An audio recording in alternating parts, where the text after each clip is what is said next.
కాన్పూర్ వాసి రోహన్ ఢిల్లీలో ఉద్యోగం చేస్తుంటాడు. నెలకు 1-2 సార్లు తన ఇంటికి వెళ్తాడు. ఎప్పుడు రైలు టికెట్ బుక్ చేసుకున్నా అతడి మనసులో తెలియని భయం. రైల్లో సీటు దొరుకుతుందా లేదా అన్నది. టికెట్ దొరకనప్పుడు అతని మనసులో ఒక ప్రశ్న మెదులుతుంది. ప్రధాని ప్రతి 4 లేదా 6 నెలలకోసారి కొత్త రైల్ని జెండా ఊపి ప్రారంభిస్తారు. అలాంటప్పుడు తనకు టికెట్ ఎందుకు లభించదు? ఇన్ని రైళ్లు ఎక్కడికెళ్తాయి? కన్ఫర్మ్ టికెట్ కోసం వెతుకుతోన్న రోహన్ వందే భారత్, తేజస్లో కూడా సీట్ల కోసం చూస్తున్నాడు. సీట్లు అందుబాటులో ఉన్నాయి, కానీ ధరలు చాలా ఎక్కువగా ఉన్నాయి. దీంతో పాకెట్ బడ్జెట్ గురించి ఆలోచిస్తారు.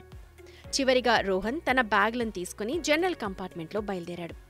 రోహన్ లాంటి కోట్లాది మంది రైళ్లపైనే ఆధారపడి ప్రయాణిస్తారు. వీరిలో చాలా మంది సామాన్యులు. వీరికి రైల్ ఛార్జీల మీద ఎక్కువ ఖర్చు చేయటం సాధ్యం కాదు. తేజస్ ఎక్స్ప్రెస్లో కాన్పూర్ నుండి ఢిల్లీకి ఒక వ్యక్తికి చైర్ కార్ టికెట్ 1749 రూపాయలు.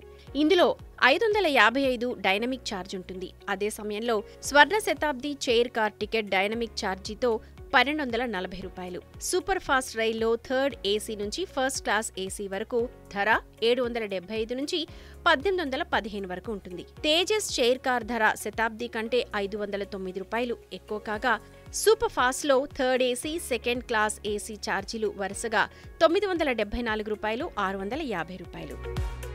ఏప్రిల్, మేలో ఎన్నికలు జరగనున్నందున ఇది ఎన్నికల బడ్జెట్. ఇలాంటి పరిస్థితుల్లో రోహన్ లాంటి వాళ్లు బడ్జెట్ వైపు ఆశగా ఎదురుచూస్తున్నారు. మధ్యంతర బడ్జెట్ నుండి రోహన్ కోరుకుంటున్న సంతోషానికి మొదటి హామీ ఏంటంటే, ప్రభుత్వం వందే భారత్, తేజస్ లాంటి ప్రీమియం రైళ్లలో టికెట్ ధరలను తగ్గించాలి. దీనివల్ల సామాన్య ప్రజలు కూడా ప్రయాణించొచ్చు. ఇది సాధ్యం కాకపోతే రెండవ గ్యారంటీగా రద్దీ రూట్లలో కనీసం సూపర్ ఫాస్ట్ రైళ్ల ఫ్రీక్వెన్సీని పెంచాలి. దీనివల్ల వారాంతాల్లో, పండగ సీజన్లో ఎక్కువ మంది ప్రయాణించొచ్చు.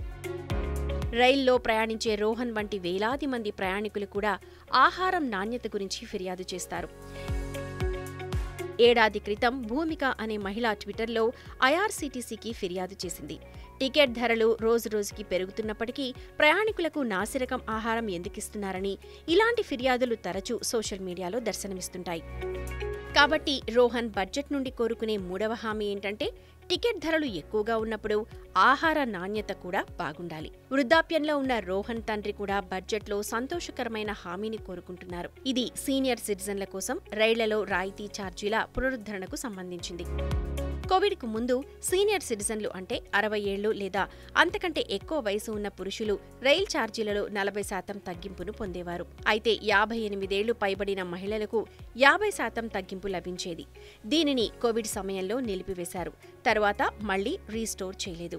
రైల్వేలు వృద్ధులకు ఛార్జీల రాయితీని ఇవ్వకపోవడంతో ఆ మేరకు 2242 కోట్లు సంపాదించాయి. రైల్వేలు ఆర్థిక సంవత్సరం 2022-23లో సీనియర్ సిటిజన్ల నుండి మొత్తం 5,062 కోట్ల ఆదాయం పొందినట్లు ఆర్టీఐకి ప్రతిస్పందనగా తెలిపింది. ఇందులో రాయితీలు ఇవ్వకపోవడంతో ఆర్జించినవి 2,242 కోట్లున్నాయి. తన తండ్రి లాంటి వృద్ధులకు ఈ బడ్జెట్లో రైలు ఛార్జీల రాయితీ పునరుద్ధరణకు ప్రభుత్వం హామీ ఇవ్వాలని రోహన్ కోరుతున్నారు.